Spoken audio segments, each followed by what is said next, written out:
Just when you think you've seen it all, Cody, we're here for day 2 of SEC Media Days, and Steve Sarkisian walks out to the Aggie War Hymn. Believe it or not. And so that's the kind of day it's been It was around Lucci, here. right? Yeah, that's it.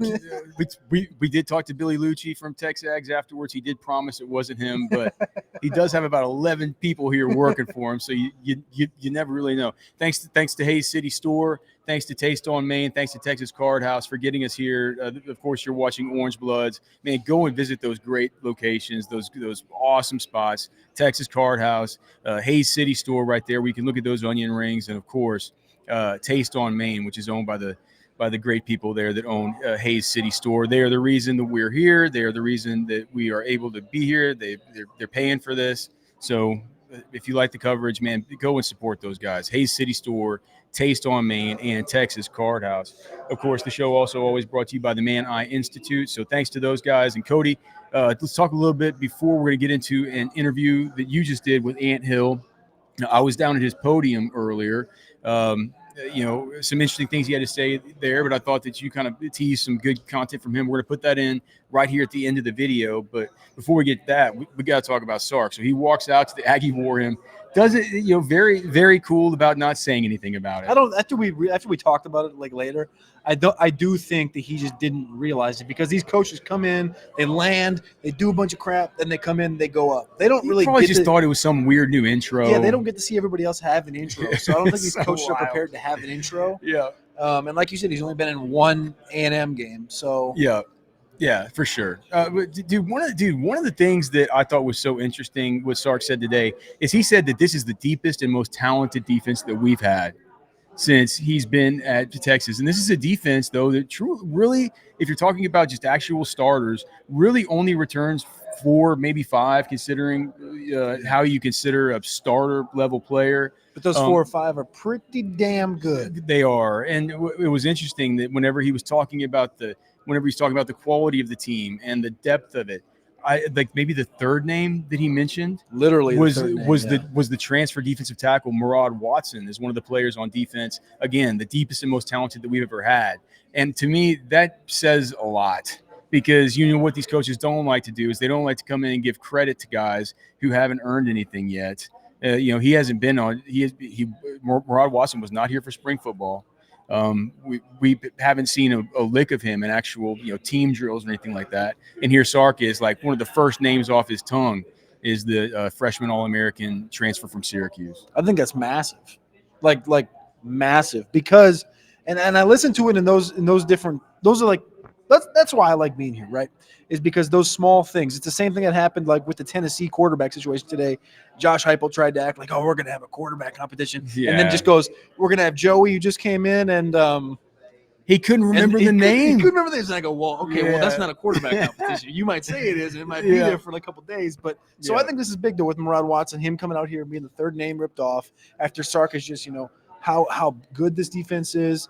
Talking about it like he's not talked about any unit in his 5 years in Texas, saying this is the championship roster, championship team. It's just time to go out there and play and compete and be a championship team, because he knows he has the roster built. And I think he feels really good about that, which I think we've heard the last couple of years, year over year, he talks about like, I think we can get better here. I think we get a little bit better. We're getting close. We're a couple guys. Like, he doesn't say like those specific things, like a couple guys, but like, you get what I'm saying? Like, he hasn't quite said the thing where it's like, this is a championship roster. Yeah, and it's exactly what he said today, though. It's exactly what he said today. And talking about it, he kind of detailed on offense all the different rooms. I thought the receiving core, when we talked about them, of course, he mentioned DeAndre Moore first. He says he's the leader of the room.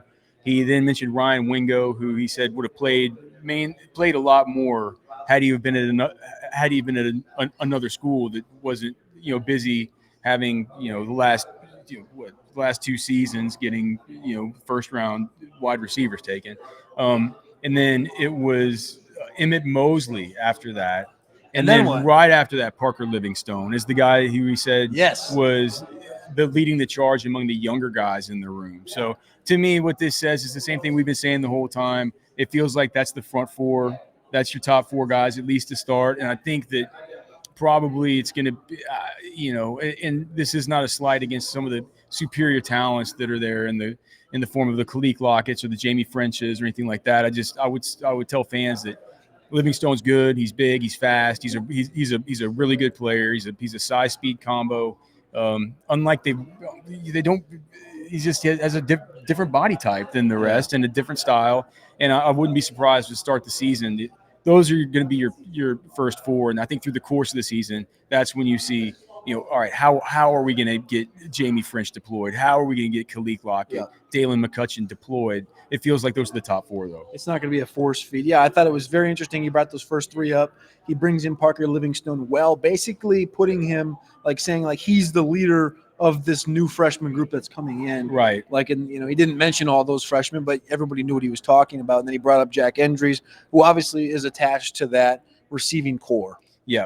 So he didn't like getting asked about the red zone offense, did he? No, that was the first question. He's like, "Oh, you're just gonna." Yeah. The first question out of the box, and he said, "Man, you're really gonna open up like that?" He's like, I could make a joke, I could be snarky, but he said that look, it's been a huge point of emphasis. He says that as a staff, it's clearly an area that they need to improve on. And there were times last year whenever in big games, whenever they were one red zone possession away from either tying something up or going ahead, and they've left those points on the table, and that they know that they need to work on it. And I kind of looked at you. I was in the middle of writing my column, but I was like, Cody, nothing against Sark, but didn't he say that last season? Yeah, he did. Man, it was coming off the hinges of the Washington game at the end, right? And that was exactly what he was asked about the red zone and about failing and about the history of it. And then it comes back and it happens again against Ohio State in a different fashion.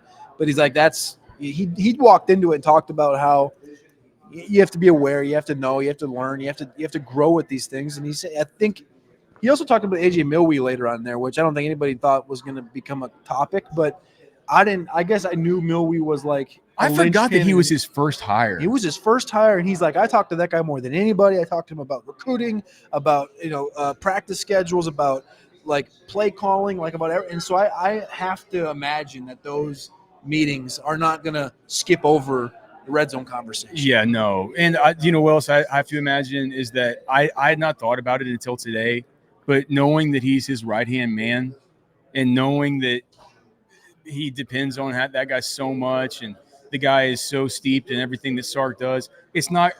I hadn't even thought about it. It's not going to be long before he gets poached. Well, he's gonna get poached for an offensive coordinator job at some kind of big. He's a co-OC now. I think that he. Do you think with him saying, with Sark saying that he's get the OC, DC, special teams coordinator, head coach 5 years in a row, do you think that there's some continuity there? I don't think Milwee's name has even made it through the greats yet. I think we're going to see it. I think we're going to see it. I think the guy's an alpha, kind of like our new seasoning here. It's called the Alpha Seasoning. You guys can get it at alphaseasoning.com. It's just a beautiful product. Cody's got some right there. It's a great way to support your boys, man. We actually invented this thing. This is our beautiful invention, the Alpha Seasoning. Go to alphaseasoning.com. It's our first original signature spice blend. No MSG. Beautiful ingredients. We've worked years putting this thing together, and it's so good that Cody can put it just right in his mouth like that. You guys will love it. alphaseasoning.com. Thanks to everybody who's bought some, and I was so interested to see today. We can go into our account and see, the first deliveries have already people have gotten the alpha. They're eating it. They're enjoying it. alphaseasoning.com. With that being said, Cody, I think probably what we can do is do you want to throw to your interview with Anthony Hill Jr.? All-American linebacker, top rated on the college football game. It's just one hell of a dude, man. Just a dude. Big dude. Big, big. Top 10 future game. Talk about alpha. Let's talk about Anthony Hill. All right, we're back with the All-American linebacker, Anthony Hill. Thanks for having Texas me. Longhorns. Yeah. Welcome to the show. Thank you. How you doing today? I'm doing good. You don't got switch hands. Yeah. You good. I'm doing good. I'm doing good. Yeah. What do you make of all this SEC Media Day, walking around, doing all the interviews and stuff? What do you make of that? It's been cool. I've been just enjoying the vibe, man. It's been a lot of good questions to ask, just making me think and answering some good questions, All right. You spent a lot. There's interviews downstairs talking about doing Pilates and yoga and all this stuff. Has that been kind of like your whole off season? Who you been training with? I've been training with DJ and Ronnie Baxter in Dallas. I've been training with him and DJ and doing some Pilates, doing some stuff like that, making sure my body's ready for the season. What are some on-field and off-field goals you got going into the season? On the field goals, I haven't. I really try not to think about it till going into fall camp and that week, and then off the field, just try to get more flexibility and just keep my mind off the game because I know when the season starts back that it's going to be a long season, a long battle. So I try to detach at times and try to focus on just being myself and doing things outside of football. Before getting to Texas, I know you talked about training with DJ in the offseason. Yeah. Before getting to Texas, did you know DJ at all? Did you watch him at all? Oh yeah. I've been knowing DJ. I've been watching the football for a long time, so I knew who he was from the first day he had talked to me. So it's pretty cool being able to train with him and having a good connection with him, having his number, being able to talk to him anytime. Very cool. I know you play high school football with Bear Alexander, Yeah. some studs up Yeah. up north.